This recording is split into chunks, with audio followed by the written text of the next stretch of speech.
Buenas noches, bienvenidos a TV Perú Mundo. Los saluda Josefina Townsend. Hoy lunes nos acompaña Farid Cajat. Farid, ¿qué tal? ¿Cómo estás? Buenas noches.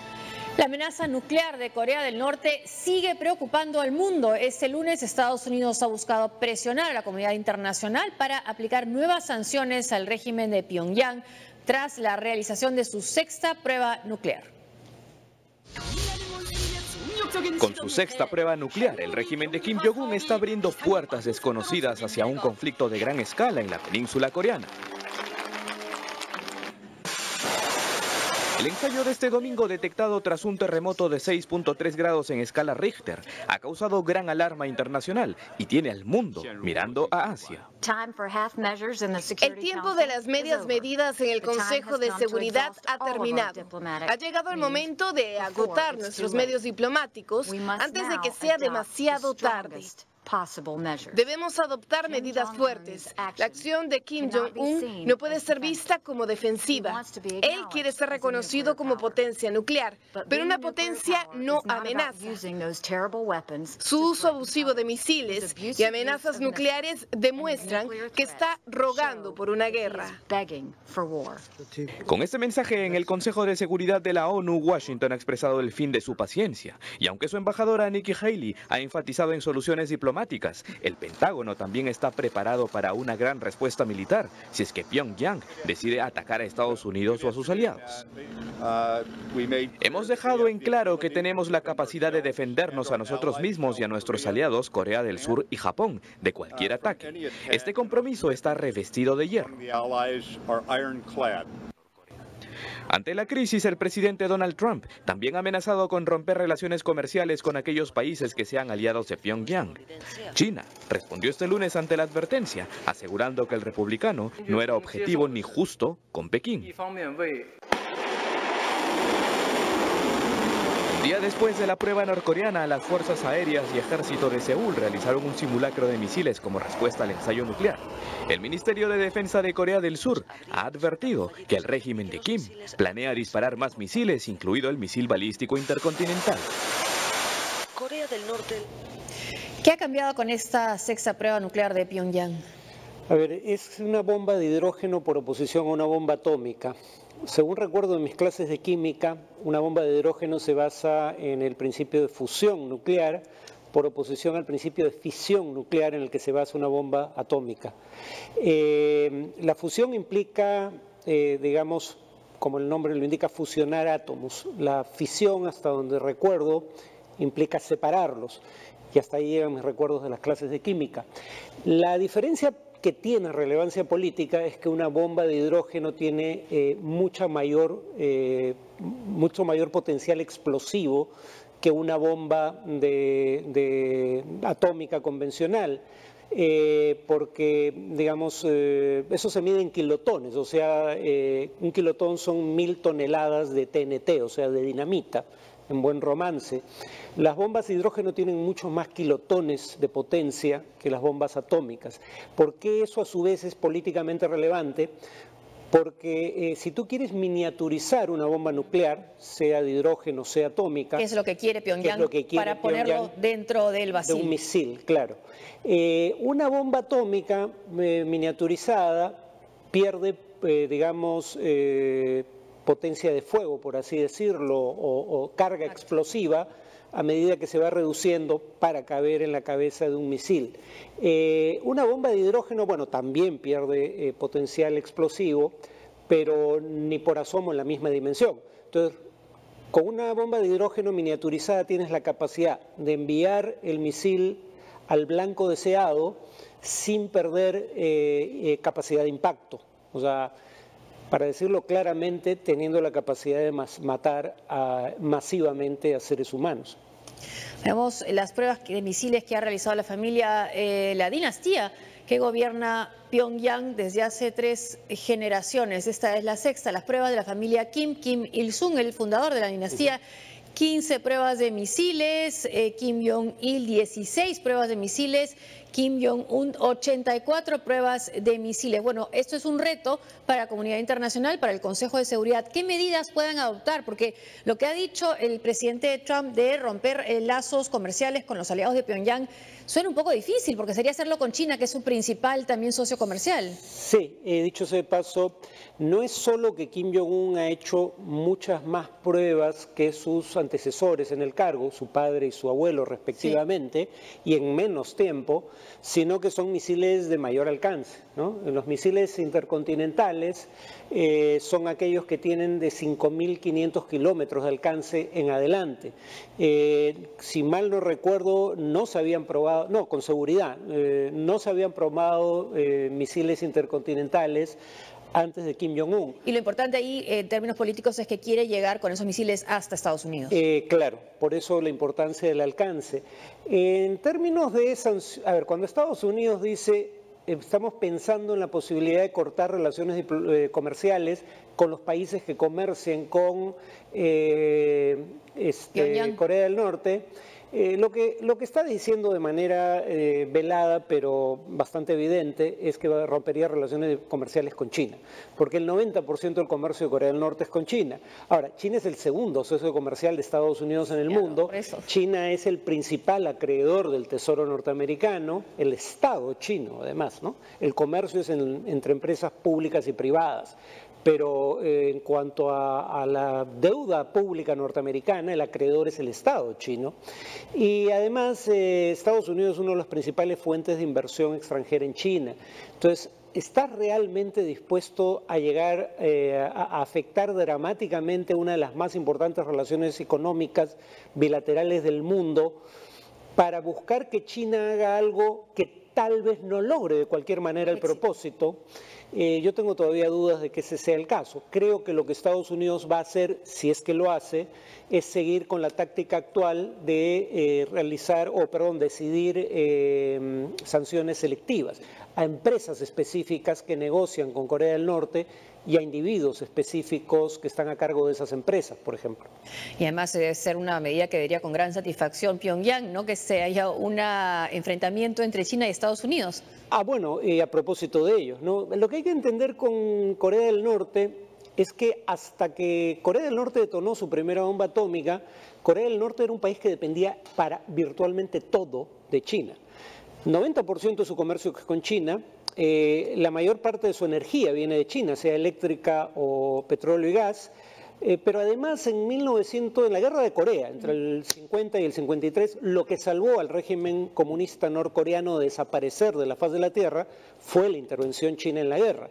Desde que Corea del Norte tiene armas atómicas y ahora que está empezando a desarrollar misiles balísticos intercontinentales e intenta miniaturizar esas armas atómicas o de hidrógeno, Corea del Norte se puede defender por sus propios medios. Económicamente sigue dependiendo, como siempre, de China, pero en materia de seguridad ya no está a merced de lo que decida o no hacer China. Es una potencia nuclear. Veamos ahora, hablando de la potencia nuclear que tiene Pyongyang, ¿en qué consiste pruebas nucleares de Pyongyang, las que ha realizado, ¿no? El 2016, y los sismos, los temblores que provoca un sismo de 4,2 grados el 2009, provocó una explosión de 4,7 grados el febrero de 2013, entre 4,7 y 5,2.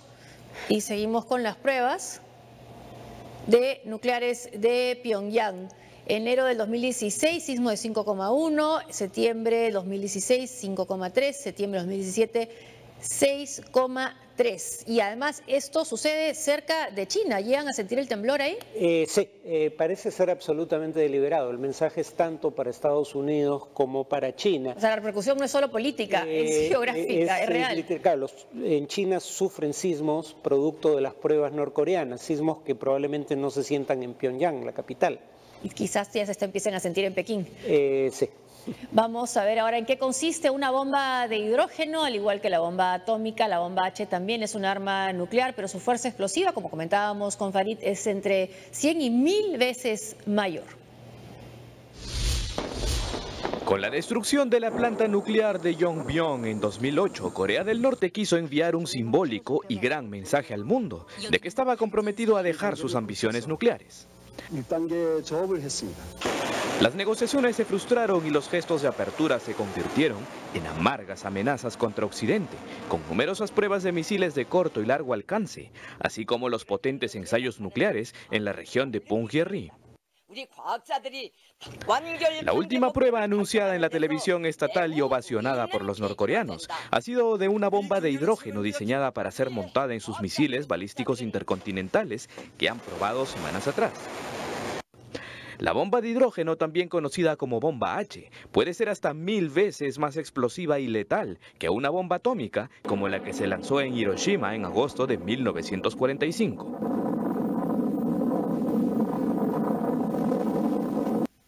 De hecho, la explosión de la bomba de Hiroshima tuvo una potencia de 13 kilotones, mientras que la que se probó este domingo superó los 100 kilotones, provocando un terremoto de 6.3 grados en la escala Richter.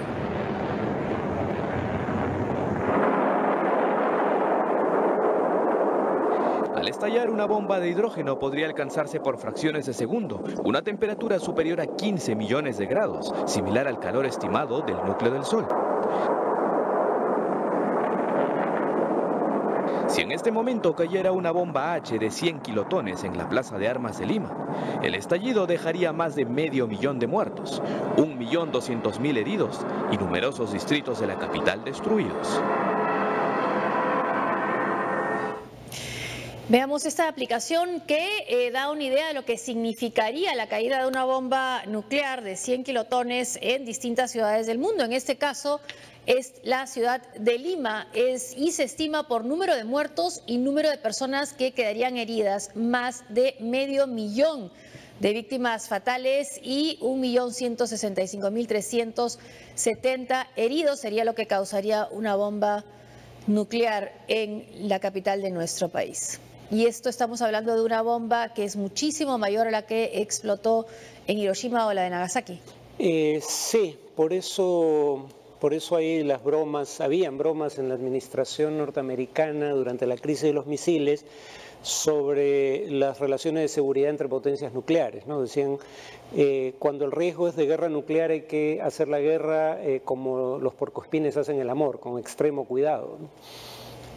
Y la de Hiroshima de 13 kilotones, no es de 100 la que estamos hablando acá. Y sobre esta situación de Corea del Norte, el expresidente Alan García Pérez tuvo un tuit que lo vemos acá, fue ayer, él dice bomba de hidrógeno y misiles en Corea del Norte.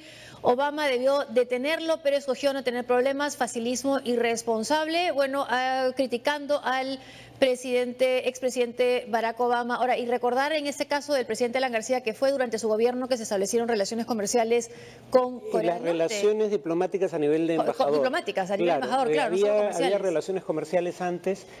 Creo que había relaciones diplomáticas, pero a nivel de embajador son en 1988 cuando él era presidente. De hecho, de paso, no sé por qué culpa a Obama, porque la primera bomba atómica la detona Corea del Norte el año 2006, cuando el presidente no era Barack Obama, sino George W. Bush. Y claro, dice que Obama prefirió evitarse problemas. A Bush nadie lo puede acusar de haber intentado evitarse problemas. De hecho, cuando no los encontraba espontáneamente, los creaba. En el caso de Corea, había un acuerdo marco al que él puso fin y solo después de que se puso fin al acuerdo marco, Corea del Norte desarrolla bombas atómicas. Y en el caso de Irak inventó el problema, ¿no? Atacó a Irak en busca de armas de destrucción masiva que su propio informe oficial reveló que no existían. Entonces, creo que equivocó el blanco el presidente García. Y además, recuerda que somos uno de los pocos países de América Latina que tiene relaciones diplomáticas y a nivel de embajador con Corea del Norte. Con Corea del Norte, de hecho, de paso, recordemos que cuando Mike Pence, el vicepresidente estadounidense, estuvo en Chile, le exigió a Chile de preferencia que rompiera relaciones con Corea del Norte, pero que si no hacía eso, cuando menos rompiera relaciones comerciales. Perú exporta pota, cuando menos, a Corea del Norte. Y estaremos por eso comprendidos en lo que dijo el presidente Donald Trump, ¿no? Que podría romper lazos comerciales con aliados de Pyongyang.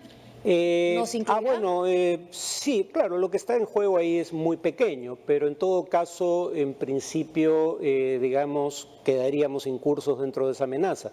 Yo no estoy proponiendo nada en materia de política, solo constato el hecho, ¿no? Cambiando de tema, a menos de 2 días para la llegada del Papa Francisco a Colombia, el presidente Juan Manuel Santos anunció el cese al fuego bilateral con la guerrilla del Ejército de Liberación Nacional, el ELN. Se abre así un nuevo capítulo que podría llevar a sellar la paz definitiva en Colombia. Vamos a firmar en Quito, después de intensas negociaciones que terminaron esta madrugada, un acuerdo para declarar un cese al fuego y de hostilidades bilateral con el ELN. De esta manera, el presidente Juan Manuel Santos anunció el acuerdo alcanzado luego de las reuniones sostenidas en Quito, Ecuador. El mandatario colombiano aseguró que la prioridad es proteger a los ciudadanos y durante este tiempo cesarán las hostilidades contra la población civil. En tanto, Pablo Beltrán, jefe negociador del ELN, se mostró a favor de la decisión. Esta medida regirá a partir del 1 de octubre y tendrá una duración inicial de 102 días, es decir, hasta el 12 de enero del 2018, conforme se cumpla y avancen las negociaciones. El acuerdo de alto al fuego se conoció luego de que el último viernes la guerrilla reconoció el asesinato de un ciudadano ruso que se hallaba secuestrado en la selva, en el departamento de Chocó. Con la llegada del Papa Francisco se ha logrado poner una pausa en un conflicto que lleva más de 50 años. En los últimos 50 años, Colombia estuvo bajo el fuego cruzado de 2 guerrillas marxistas, las Fuerzas Armadas Revolucionarias de Colombia y el Ejército de Liberación Nacional. Aunque se inspiraban en la Revolución Cubana y la ideología socialista, ambas se distinguieron en el campo político y en la estrategia militar y las acciones terroristas. El Ejército de Liberación Nacional, ELN, es la última guerrilla marxista vigente en Colombia. Este grupo subversivo fue creado en 1964, el mismo año de fundación de las Fuerzas Armadas Revolucionarias de Colombia, FARC, hoy convertido en partido político como fruto del acuerdo de paz. Ambas tuvieron como inspiración ideológica la Revolución Cubana de 1959. Sin embargo, las dos guerrillas más antiguas de América Latina mantuvieron marcadas diferencias en el plano político y militar. El Ejército de Liberación Nacional construyó su programa político basado en la teología de liberación.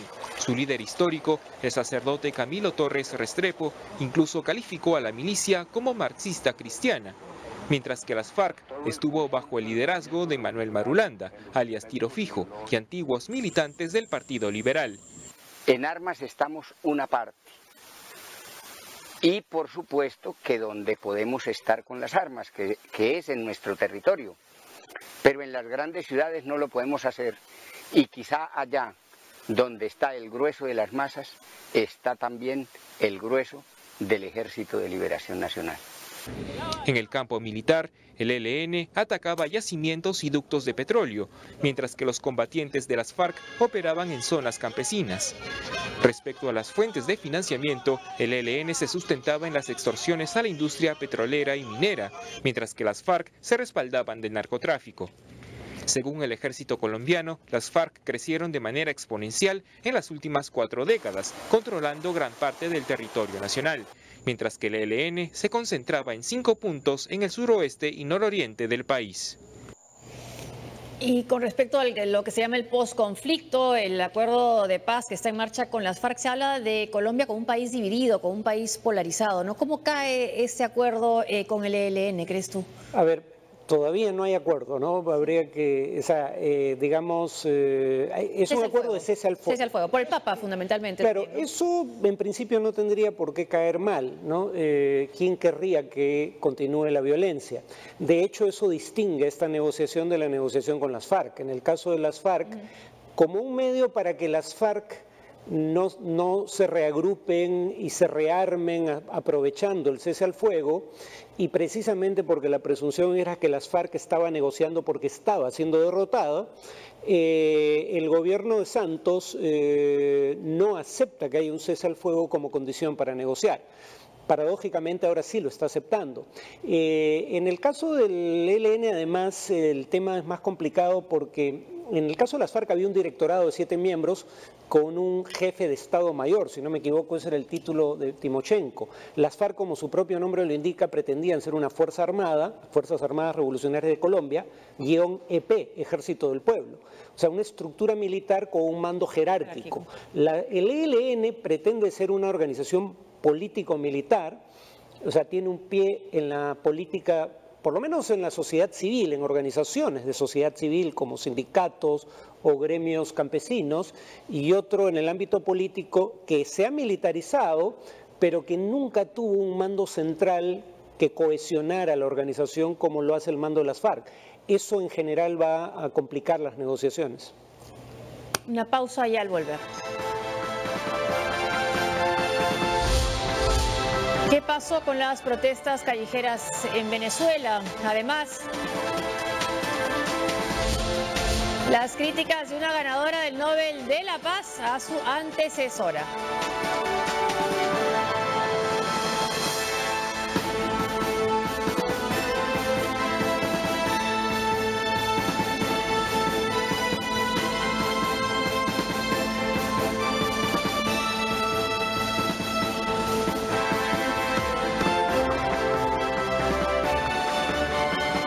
A 48 horas de partir rumbo a Colombia, el Papa Francisco envió un mensaje en el que remarca que para sellar la paz, el país necesita reconciliación y encuentro. Este pronunciamiento fue emitido coincidiendo con el cese al fuego suscrito entre el Ejército de Liberación Nacional y el gobierno. Querido pueblo de Colombia, dentro de pocos días visitaré vuestro país. Iré como peregrino de esperanza y de paz, para celebrar con ustedes la fe en nuestro Señor y también para aprender de vuestra caridad y vuestra constancia en busca de la paz y la armonía. Y la paz es la que Colombia busca desde hace mucho tiempo y trabaja para conseguirla. Una paz estable, duradera, para vernos y tratarnos como hermanos, nunca como enemigos. Bueno, lo que decíamos hace un rato, el Papa Francisco llega a Colombia en un momento en que hay una polarización aguda en la población, ¿no? Sobre todo la manera como se está llevando a cabo los acuerdos de paz. Claro, nadie decía que prefería continuar la guerra a un acuerdo de paz. El argumento, en mi opinión, falaz del uribismo era que ellos querían un mejor acuerdo que obligara a las FARC a pagar por los crímenes que cometieron, que los términos establecidos en materia de justicia transicional no eran suficientes para la magnitud de los crímenes cometidos, pero muchos les recuerdan que eso fue más o menos, que no fuera prisión efectiva y que fuera un máximo de 8 años, lo que él le ofreció a los paramilitares en su momento cuando aceptaron un acuerdo de desarme. El presidente de Venezuela, Nicolás Maduro, se presentará el próximo lunes 11 de septiembre en el Consejo de Derechos Humanos de la ONU en Ginebra, Suiza. La confirmación llega en momentos de tensión por la instalación de su polémica Asamblea Constituyente, pero cuando las protestas en su contra parecen haber disminuido, al menos en las calles. Según fuentes del organismo multilateral, el líder chavista dará su versión de las conclusiones a las que llegó una investigación de Naciones Unidas sobre abusos cometidos por su gobierno en el marco de las protestas por encarcelar a sus detractores y no permitir el ingreso de ayuda humanitaria. Dependiente con los Estados Unidos. Es un campanazo. Es que tras 4 meses de protestas masivas y diarias que exigieron la salida de Nicolás Maduro del poder, la presencia de manifestantes en las calles de Caracas ha menguado hasta casi apagarse. Así lo percibe Willy Arteaga, el violinista cuya imagen se viralizó por hacer música en medio de la crisis. Solo con un violín, Willy Arteaga se hizo popular en las protestas en Caracas contra Nicolás Maduro. Por este tipo de iniciativas, fue acusado de promover la violencia y encerrado en prisión durante 19 días. Ya en libertad, Arteaga sigue haciendo música, pero ya no acompaña las protestas que se enfriaron en las calles venezolanas. A mis muchachos que siguen estando presos, que hay yo les dije, hay mucha gente que está en la calle. Y yo no les he podido decir, no hay nadie en la calle está normal. No quisiera que cuando ellos salgan se encuentren con la realidad con la que yo me encontré, porque sé que duele mucho. Tras 4 meses de intensas manifestaciones y una feroz represión de parte de la Guardia Nacional que dejó 125 muertos, hoy las calles de la capital se muestran en calma y los caraqueños han vuelto a sus actividades diarias sin el temor al efecto de las bombas lacrimógenas por recibir el impacto de perdigones lanzados por los cuerpos de seguridad. Pero la impotencia y el coraje no abandonan a Arteaga, quien siente que sí valió la pena luchar. Y yo todos los días salgo a la calle, todos, aunque tenga prohibido tocar en público, yo todos los días salgo porque yo todavía no he aceptado que se haya, como dicen en esa frase, apagado la calle, que se haya callado la calle. Sin embargo, tengo la convicción de que no fue en vano. Desde que los líderes de la Mesa de la Unidad Democrática decidieron ir a las elecciones regionales, el llamado a las movilizaciones no ha traído a la cantidad de personas que tenían en un comienzo. Muchos, sobre todo las familias de los jóvenes que murieron en las movilizaciones, se sienten traicionados. Arteaga asegura que desde que fue liberado no ha recibido llamadas o pedido para fijar algún encuentro con algún dirigente opositor, porque estos están muy ocupados o no están cuando los necesitan. Esta decisión de la oposición de ir, no todos en el AMUD, pero de los partidos políticos principales y de ir a las elecciones regionales, ¿crees que ha afianzado en el poder a Nicolás Maduro? Creo que lo que afianza en el poder a Nicolás Maduro es sacar adelante contra viento y marea la Asamblea Nacional Constituyente, ¿no? Contra la oposición de una gran cantidad de gobiernos de la región y de otras partes del mundo, la Unión Europea, por ejemplo, en su conjunto, y contra las movilizaciones más grandes en Venezuela en décadas, ¿no?